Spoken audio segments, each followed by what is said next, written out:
فوتسال بازان ولایت‌های کابل، پروان، کاپیسا و پنجشیر در یک رویداد چهارجانبه با همکاری کمیته فوتسال فدراسیون فوتبال و با پشتیبانی یک از رادیوهای خصوصی در کشور به مساف هم رفتند.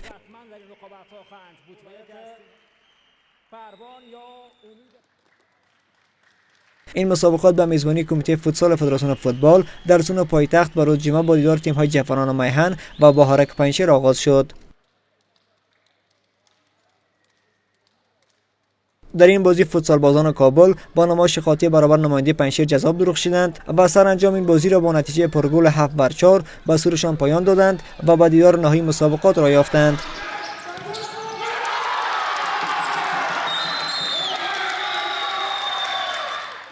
مسئولان فدراسیون فوتبال و برگزاری رقابت‌ها درباره چگونگی این مسابقات چنین میگویند: این برنامه را که هر قدر که در مرکز و در ولایات انکشاف میتین، طویل‌تر میسازین، خوب استعدادا از او به وجود میآید. کوی استعدادا میشه که در سطح تیم‌های ملی حضور پیدا کنند. ورزش په افغانستان کې یوازینی د خوشحالي هغه وسیله ده په افغانستان کې چې خلک ډیر زیاته وبتل او هغه که هر برخه وي خوښي.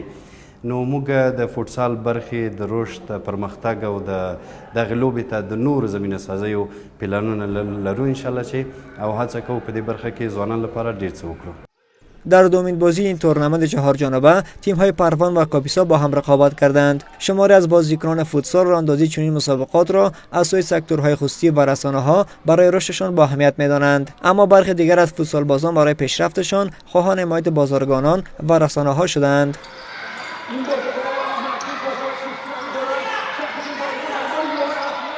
این مسابقاتی که امروز برگزار شده مسابقات خوبی است. ما می‌خوایم از تجارت ملی که رقم مسابقات زیادتر کند و ما پیشرفت کنیم. 2 ماه میشه که ما به این مسابقات آمادگی گرفتیم و بسیار با ترینرهای خوب ما تمرینات خود آغاز کرده بودیم 2 ماه پیش.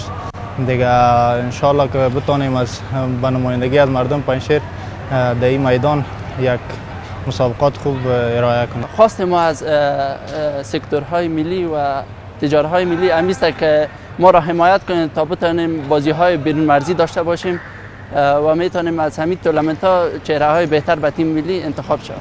دومین دور مسابقات فوتسال با منظور گسترش رشته و پیشرفت بازیکنان از سوی یکی از رادیوهای خصوصی به صد افغانستان در حال آغاز شده است که در این مسابقات بیش از 30 ولایت اشتراک دارند و با مدت بیش از 2 ماه جهت دستیابی به جام قهرمانی با هم رقابت می‌کنند.